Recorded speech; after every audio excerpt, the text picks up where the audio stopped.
Chapter 1. The Vault. There's a vault somewhere in Europe. Nobody knows exactly where. Some say it's buried beneath the streets of Zurich, temperature-controlled and guarded by systems so sophisticated they make Fort Knox look like a garden shed. Others whisper about London, hidden beneath centuries-old banking halls where the walls themselves are secrets. Paris, Vienna, Frankfurt. The truth? It could be all of them. What everyone agrees on is this: inside those vaults sits wealth that would make tech billionaires weep. Gold bars stacked like library books, each one stamped with dates going back 2 centuries. Government bonds from nations that no longer exist. Deeds to properties scattered across 5 continents, vineyards in France, mines in South Africa, palaces in Austria. And everywhere, etched in bronze, carved in stone, printed on parchment, one name: Rothschild. Here's what most people don't know, what the history books conveniently skip over. At their absolute peak, somewhere between 1820 and 1850, the Rothschild family controlled more wealth than the British Empire, the French Empire, and the emerging American economy combined. We're not talking about billions in today's money. We're talking about a fortune so incomprehensibly vast that modern economists have tried and failed to calculate it. Some estimates put it at over $400 billion adjusted for inflation. Others claim it could be north of $2 trillion. But those numbers? They're probably wrong. Because the Rothschilds were masters at hiding wealth, fragmenting it across borders, burying it in assets that couldn't be tracked.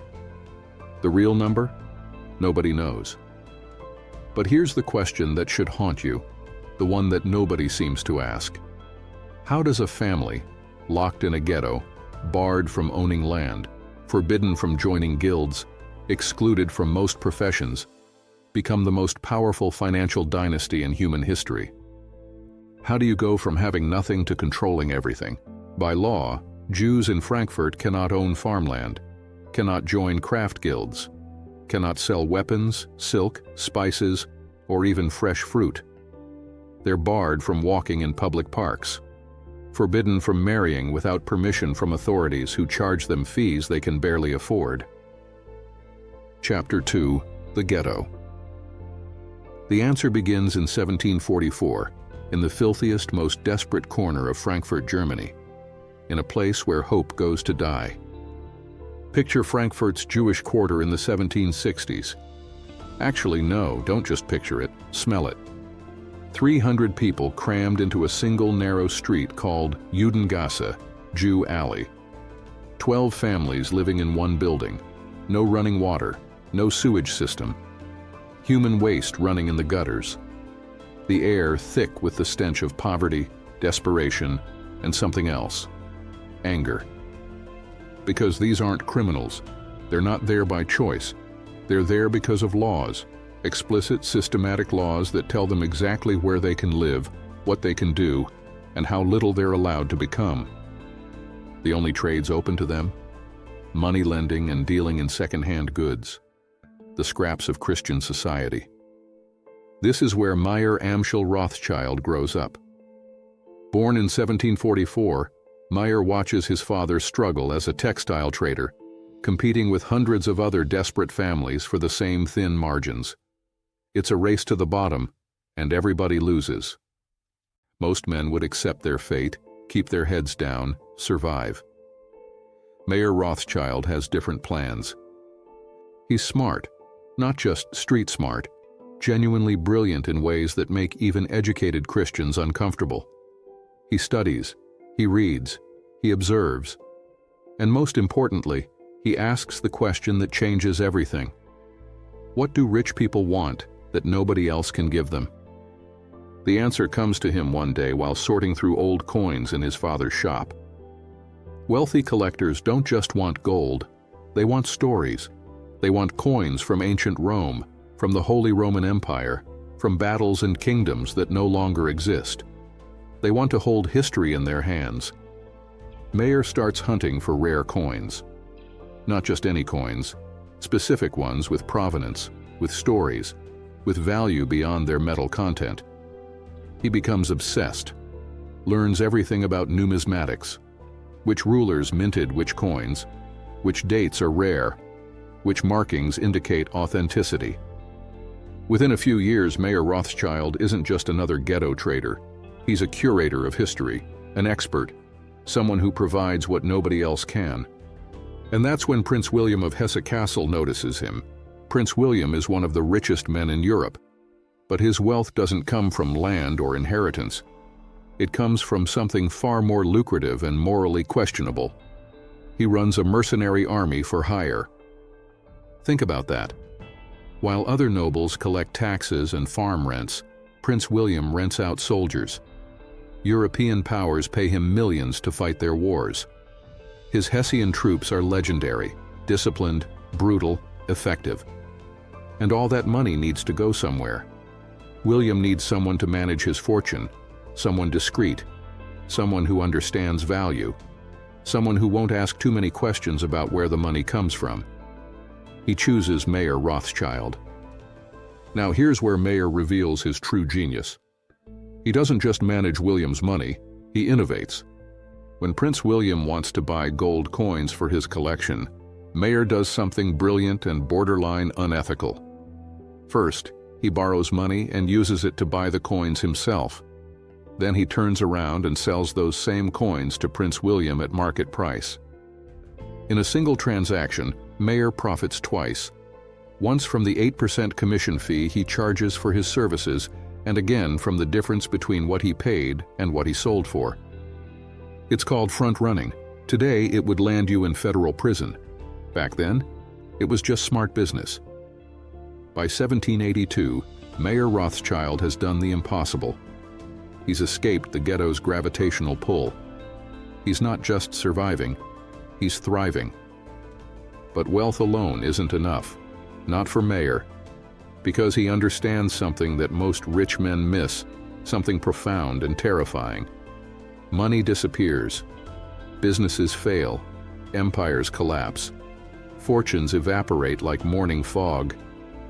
Only one thing survives across generations, through wars and revolutions and economic collapse: family. And Mayer Rothschild is about to build a family dynasty that will reshape the world. Chapter 3: The Five Arrows. It's 1812 and Mayer Amschel Rothschild is dying. He's 68 years old, which is ancient by early 19th century standards. His body is failing, but his mind remains sharp as a blade. He knows exactly how much time he has left, and he knows exactly what he needs to do with it. He calls his 5 sons to his bedside. Amschel, the eldest, steady, reliable, unimaginative. Salomon, charming, diplomatic, a natural politician. Nathan, the 3rd son, aggressive, ruthless, brilliant. Karl, quiet, methodical, detail-oriented. And James, the baby of the family, the one everyone underestimates because he's young and arrogant and hungry to prove himself.